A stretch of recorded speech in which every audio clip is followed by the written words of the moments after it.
नमस्कार। पॉलिटिकल पंचायत देख रहे हैं आप। आपके साथ मैं हूं हिंगलाज दान और आज बात अजमेर लोकसभा सीट के इतिहास को लेकर के करेंगे।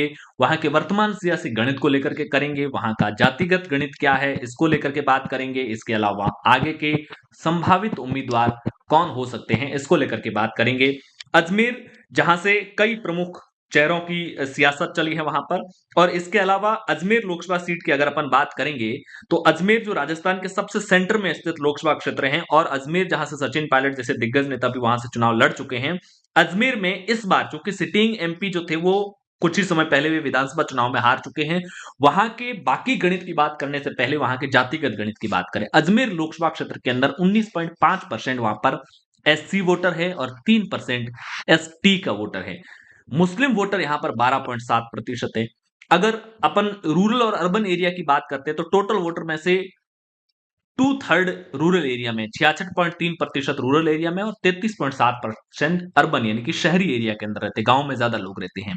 इस इलाके के अंदर जाट वोटर है 13.13%, राजपूत है 6.25% और गुर्जर है 12.5%। जाति के लिहाज से अगर अपन देखते हैं तो यहां पर जाट और गुर्जर सबसे ज्यादा वोटर है। आप सभी को पता है कि 2009 में सचिन पायलट गुर्जर समाज से आने वाले यहां से चुनाव जीते। 2014 के अंदर संवरलाल जाट यहां से जो जाट समाज से आते हैं वो चुनाव जीते। उसके बाद में 2019 के अंदर यहाँ पर भागीरथ चौधरी विधानसभा का चुनाव लोकसभा चुनाव जीते। हालांकि इस बीच में जब उपचुनाव हुए थे तो कांग्रेस के रघु शर्मा थे, वो चुनाव जरूर जीते थे, लेकिन रघु शर्मा शर्मा कॉम्बिनेशन की वजह से कम, बजाय इसके कि सचिन पायलट उसमें पीसीसी चीफ थे और एक गुर्जर सेंटिमेंट जो था वो उनके पूरी तरह से पक्ष में था। और सचिन पायलट उस वक्त राजस्थान के संभावित सीएम के तौर पर देखे जा रहे थे, विशेष तौर से गुर्जर समाज के भीतर। तो ये सारा गणित था उस वक्त का।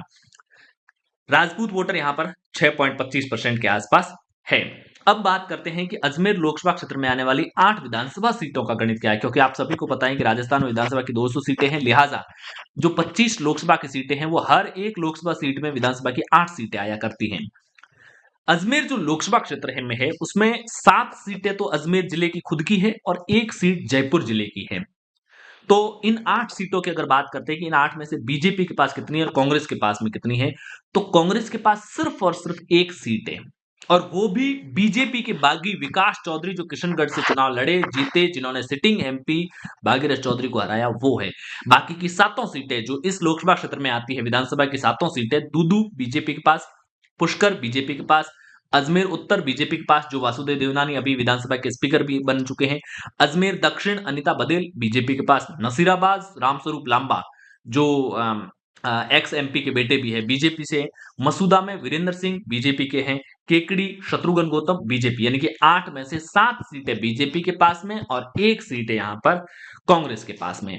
अब बात करते हैं पिछले 15 सालों के अंदर 2008 से लेकर के 2023 तक जितने भी चुनाव हुए, चाहे वो विधानसभा का चुनाव हो चाहे वो लोकसभा का चुनाव हो, जितने भी चुनाव हुए हैं उसमें किस पार्टी को कितना वोट मिला।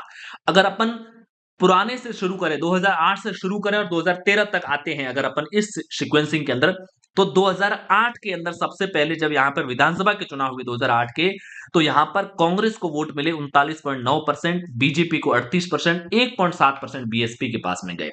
2009 के लोकसभा चुनाव में कांग्रेस को वोट मिले 52.6%। सचिन पायलट उस वक्त यहां से सांसद बने थे। 42.7% उसमें बीजेपी को मिले थे और बसपा के पास में गए थे 1.2% वोट।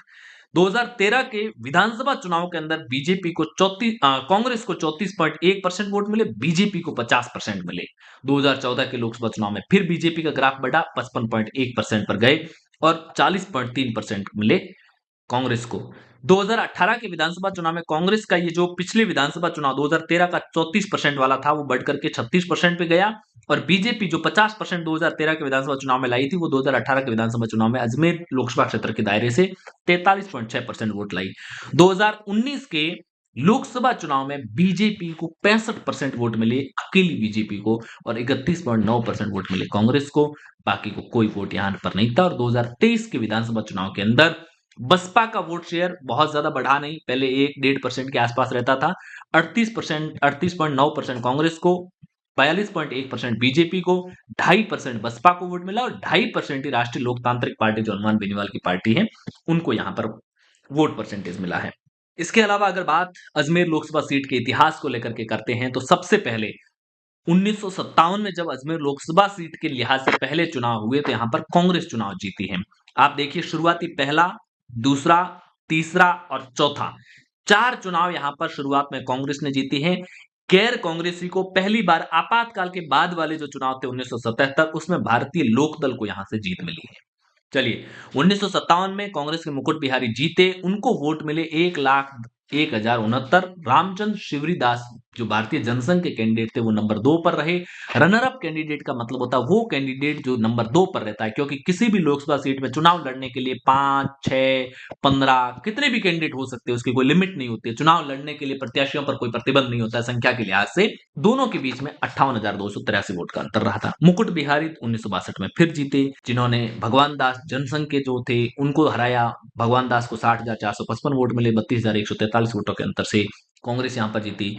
1967 के अंदर कांग्रेस ने नया कैंडिडेट उतारा, फिर भी वो 37,221 वोटों से चुनाव जीत गई यहां पर। 1980 के अंदर आचार्य भगवान देव थे कांग्रेस इंदिरा, ये 1977 आपातकाल के बाद में कांग्रेस भी 2 गुटों में बन चुकी थी। कांग्रेस इंदिरा से आचार्य भगवान देव थे, वो चुनाव जीते, 1,68,985 वोट मिले। और करण साल्डा जो जनता पार्टी के थे उनको 1,25,606 वोट मिले और 43,379 वोटों के अंतर से कांग्रेस जीती। 1984 में यहां पर कांग्रेस फिर से जीती और कांग्रेस के जो विष्णु कुमार मोदी थे उन्होंने बीजेपी के कैलाश मेघवाल को 56,694 वोटों से हराया। उसके बाद में 1989 का चुनाव आता है, बीजेपी यहां पर पहली बार चुनाव जीतती है।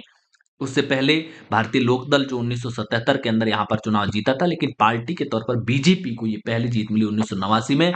रासा सिंह रावत ये पहली जीत थी बीजेपी की, जिन्होंने गोविंद सिंह कांग्रेस के थे उनको हराया था 1,08,039 वोटों से, हालांकि अंतर बड़ा था। 1991 में बीजेपी फिर से जीती, रासा सिंह रावत यहां से फिर से चुनाव जीते। जगदीप धनखड़ कांग्रेस के, उनको चुनाव हराया, वही जगदीप धनखड़ जो किशनगढ़ से पहले एमएलए रह चुके थे, वही जगदीप धनखड़ जो आज देश के उपराष्ट्रपति है, वही जगदीप धनखड़ जिनके सहारे बीजेपी राजस्थान में जाट राजनीति को अपने सिरे पर खड़ा करने की कोशिश कर रही है। जगदीप धनखड़ 1991 में बीजेपी के रासा सिंह रावत के सामने हार चुके थे। आज जिन जगदीप धनखड़ को बीजेपी ने उपराष्ट्रपति बनाया है वो 1991 के अंदर कांग्रेस के टिकट पर यहां से चुनाव लड़े थे। 1996 में रासा सिंह रावत बीजेपी की तीसरी बार यहां से चुनाव जीते, हालांकि चौथी बार 1998 के अंदर वो प्रभात ठाकुर के सामने यहां पर चुनाव हार गए थे। अंतर बहुत छोटा रहा था, 5,772 वोटों का, लेकिन 3 बार के जीते हुए चौथी बार हारे, लेकिन 5वीं बार रासा सिंह रावत 1999 में फिर जीते यहां पर बीजेपी के टिकट पर। 2004 में रासा सिंह रावत फिर जीते, 3 बार पहले रहे, फिर चौथी बार हालांकि हार चुके थे, 5वीं और 6ठी बार जीते, यानी कि 5 बार यहां पर रासा सिंह रावत सांसद रहे हैं, जिनके सामने हाजी हबीबुर रहमान से लेकर प्रभात ठाकुर से लेकर किशन मोटवानी से लेकर जगदीप धनखड़ से लेकर गोविंद सिंह लेकर तमाम दिग्गजों को कांग्रेस ने एक्सपेरिमेंट किया, लेकिन वो चुनाव हारते गए। 2009 में सचिन पायलट को कांग्रेस ने यहां से मैदान में उतारा। सचिन पायलट जो राजेश पायलट के बेटे, दौसा से राजेश पायलट सांसदी का चुनाव लड़ा करते थे। उनके निधन के बाद में साल 2002 के अंदर उनकी पत्नी रमा पायलट वहां से सांसद बनी। उसके बाद 2004 के जब आम चुनाव हुए तो सचिन पायलट दौसा से सांसद बने, लेकिन 2009 के अंदर पार्टी ने उनको अजमेर भेजा, वो अजमेर जहां से पार्टी लगातार चुनाव हार रही थी। 5 बार रासा सिंह रावत कंटिन्यू मजबूत कैंडिडेट रहे। सचिन पायलट को कांग्रेस ने यहां से टिकट दिया। सचिन पायलट के सामने बीजेपी ने किरण माहेश्वरी को उतारा, वही किरण माहेश्वरी जो वसुंधरा सरकार में मंत्री रह चुकी थी और उनकी बेटी राजसमंद से दीप्ति माहेश्वरी अभी वहां पर राजसमंद से विधायक हैं। तो सचिन पायलट को वोट मिले 4,05,575 वोट, बीजेपी की किरण माहेश्वरी को मिले 3,29,440 वोट, 76,135 वोटों के अंतर से यहां पर सचिन पायलट चुनाव जीतने में कामयाब रहे।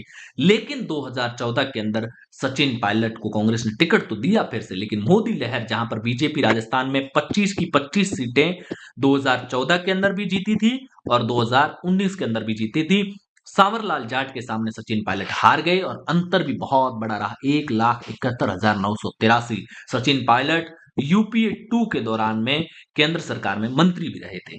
2019 तक सांवरलाल जाट का चूंकि बीच में निधन हो जाता है, उसके बाद में 2018 में बाईपोल होते हैं, रघु शर्मा यहां से सांसद बनते हैं और 2019 के जब आम चुनाव होते हैं तो बीजेपी ने भागीरथ चौधरी को टिकट दिया।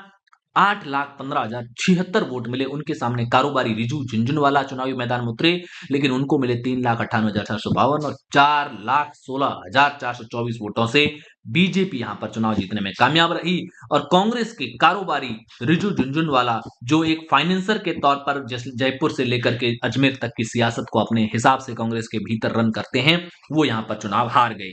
अब 2024 के चुनाव फिर सामने खड़े हैं।